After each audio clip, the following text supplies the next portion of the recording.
try to go with something that you're pretty unfamiliar about. I think that's what they're trying to do here. 2-0, match point na po ang Team Liquid Philippines. Isang laro na lamang ay mailalagay na nila si Coach RC as the head coach of the IESF Cebol MLBB team. At nandun na naman yung flicker. Pero parang wala yata mangyayari masyado. Si Pew ay nakakatakas pa. Sinalubong siya dun eh. Buti may dispersion rotation. Ay! Tumama yung tot. Ako makakatapak ba ng trap dito. Iniwasan nila yung trap. Alam nila kung saan nakaposisyon. Owen! Pero habol sila doon! Oy! And Carlito, naku, nilinis na lang yung mga naganap.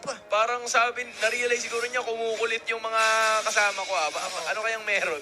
Oo nga, Tapos no? sinilit niya. Ay! Okay may na. Ano pala, may ganap pala. May ganap pala, min. Grabe ang Team Liquid Philippines dito. Pero Team Fagos hindi magpapahuli. Sabi niya, sige Kyle, go mo na yan. Andun yung mga flash combo niya. Kritikal ang sitwasyon dito ni Sanford, so kailangan niya umuwi. Pero dito naman nakasilip si Sanji. Hindi tumama yung Bissell Arrow. Medyo malayo yung posisyon. Tapak Cyclone Eye. Hahabol pa rin si Kyle. Nag-retry ba siya doon? Nag-retry siya. Oo, nakapag-retry na siya. So ngayon, medyo ipit siya ng konti. Pero mawawala. Walang iba kundi si Sanford sa pagkakataon na yun. JP can't do anything about it. At mukhang tuloy-tuloy yata ang gusto gawin nila, Kyle. Tumama na naman yung Bissell Arrow habang mamamatay. Itong si Daddy JP.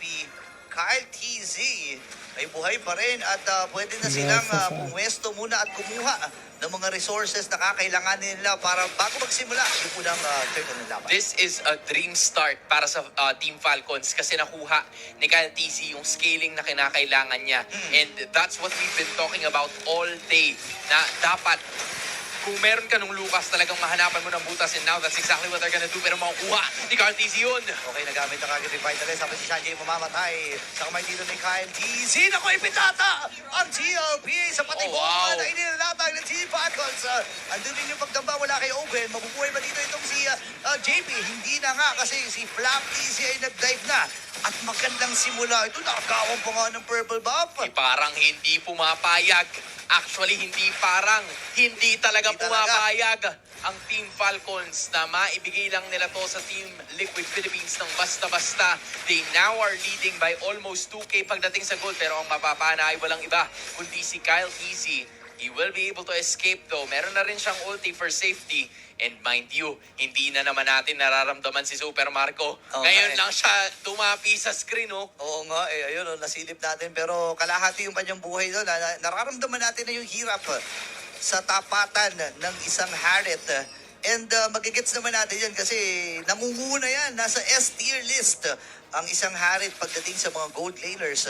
So ngayon, ano ang magiging sunod na takbo dito? Super Marco, nabitinan ba siya? Na-delay ata siya ng isang... Oo, na-delay siya.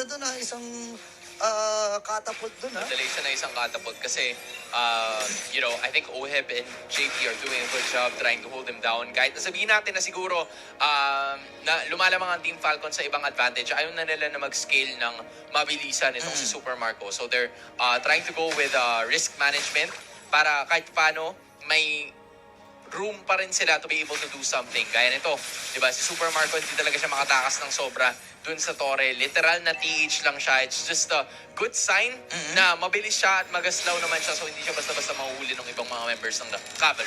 Okay, ngayon ay nagsimula na yung pagkuha dito ni Core TZ. Pero si Owen ang kanilang ipanidala. Andun yung Avatar to Guardian pero makakancel. Tumama yung Bissell Arrow. Si Owen ay nandun. Nagamit na yung kanyang Revitalize. Pero andun yung Avatar to Guardian. Tinamaan itong si Owen. Mamamatay itong si Sanford. Ngayon, flicker from Owen. Wala siyang inabutan.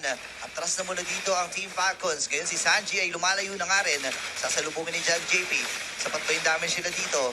Kasama na rin si Oheb sa magiging party. Lalapag din kanya Zaman Force pero doon si Flap TZ para pigilan siya. Pero hindi ata mapipigilan si Kyle TZ. Ngayon naman ay si Super Makmaka makakakuha ng pagong. Si Flap ay nakakuha na rin ng kill. Ngayon umahabol pa rin si Flap. Si Pew ay andon sa may bandang iba pa para i-sandwich. Di dalawang miyembro mula sa TLP. Ngayon natin yung person rotation. Tatakas si Sanji dito pero sabi ni Kyle walang tatakas. Pero Flicker ay commit. Patay itong si Ay, hindi, buhay pa rin, buhay pa. Saan na? Wala na, nawala na. Nawala na, pre. Nawala na. Literal na hindi kasi nila pinagpapahinga, min. As soon as Team Falcons were obviously going for it. Isipin mo, yung hinahanap mo na wala na. That goes Naligaw to ako. show you how Team Falcons were able to take control of the situation. Buti na lang nakuha din ni Super Marco yung turtle para sa kanilang upunan, which is the reason why they are leading by 4K dito mismo sa ating kalamangan ngayon, taking advantage of every single moment na meron tayo para sa side ng Team Falcons. Team Liquid Philippines, humahanap naman talaga sila ng paraan para makalaban. Pero masyado kasing magaslaw ang bibilis ng mga members dito ng Team Falcons. Considering na ngayon, ang kailangan pa nilang alalahanin ay si Few kung kanina ay mabilis nilang nalalapitan.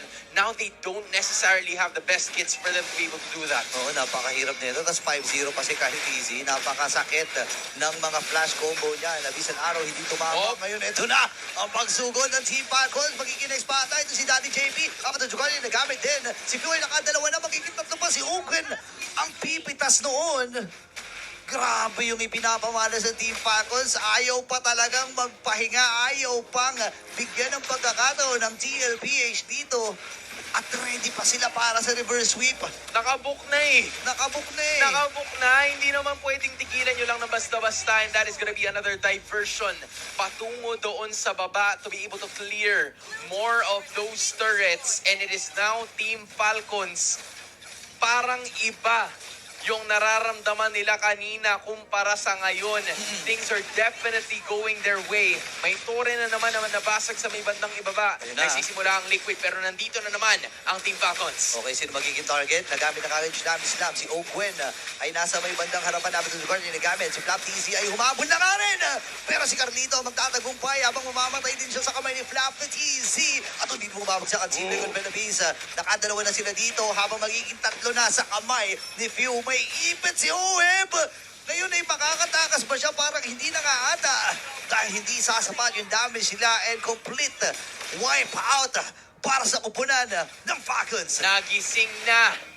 Patuloy na ang paglipad ng Team Falcons. They're trying to finish this off as fast as possible. Nabuhay na itong si Carl TZ, kahit si JP na rin, pero wala sila magagawa dun sa dalawang tore na nabitawan nila sa may bandang gitna. 17-2 is the kill score. It is now Team Falcons leading by 8,000 gold kontra sa Grabe. Cavalry. Sinusubukan nilang hanapin, pero ganun pa man, Team Falcons, this is what we're talking about. Anong tilt-tilt? Hindi uso yun sa amin. Wala, hindi uso yan. Isipin mo, isang taon mahigit, halos 2 taon nag-around the world itong roster na to. Hindi pa sila Team Falcons noon. AP Bren pa sila. And dumating yung punto na naging Falcons sa AP Bren sila. Talagang tuloy-tuloy ang kanilang pag-iikot sa buong mundo. Kinuha at pinitas lahat ng mga kampyonato. At sabi nila dito, ngayon pa ba kami magpapatalo eh? Ang dami na namin pinagdaanan. Yun na nga ang punto eh. Nahubog na sila ng nahubog na sila ng Nahubog panahon. And as of this moment, makakabasag na naman sila ng panibagong tore si Ogwen na mamamataan. Pero makakatakas pa rin naman siya, makakatakbo palayo. The rest of the members of TLPH, hahanap na lang si Flap TZ ang kanilang makikita. Pero wala pa masyadong damage, ligtas at makakalabas ang iba sa mga members ng Falcon. Nabibidinan sila dito. Even yung damage ni Oheb ay hindi pa rin talaga na ilalatag ng maayos no, para sa kamay ng Team Falcons PH. Tingnan mo At yung ngayon- Ano? 1-1-14 si Ogwen. Ay, oo nga, no? Grabe naman yun. Uy, may diversion pa ya. Wait lang may diversion sila na niluluto. Ay, hindi, dinala lang pala. Oh, dinala nila Dinala doon. lang dun sa Lord. Palapit doon sa Lord because they have the 9K gold lead advantage. TLPH, mukhang isusuko muna nila hindi ang bataan kundi ang Lord ng laban na ito because the Falcons are here. Ganda ng nagiging reaction ng Team Falcons doon. So, imagine mo yan kung ibang team itong nakikita natin yung Team Falcons. Nasa match point na yung kalaban. Best of 5 ang nagiging laruan. So kapag kung ibang team to parang medyo mapanghihinaan ng loob pero kasi hindi ba to eh. Ito yung same beast na nakilala natin, same roster, same experienced player na nakikita natin ngayon at yung Lord ay nasa may bandang gitna. 9 minutes and 45 seconds in. Babangga na itong Lord. Will they be able to bring one down? At nandun na naman yung Salami Slam. Okay, hindi yata makakagalaw. Itong si Uy! Sanford, pero nakalipad. Lipad! Itong si Super Macbang, may ipis siya sa may ilalim. Pero mabubuhay pa rin. Owen, tumama yung missile arrow mula dito kay Sanji, pero hindi yata sapat yung kanyang damage para makitil ang buhay dito ni Flap. Napakakunat na rin talaga. Owen nag-invest na rin sa kanyang Athena Shield para nga naman masalo na niya lahat ng damage na ibibigay ni Sanji, even ni Oheb dito.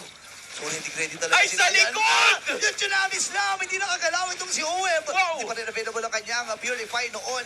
Ngayon, babasagin na yung Torres Wibad ng kita. Ilalaban na Oh. lang dito ng mga miyembro ng CLPH. Bagsak si Sanford. Natitira na lang si Sanji at itong si Carl TZ. Nag-aantay lang sila ng mga minions. Pwede na mag-transition dun sa may top lane. Nung umasag na rin ito, ready na ang Team Falcons na umarangkada muli at lumipad at kunin itong game number 3.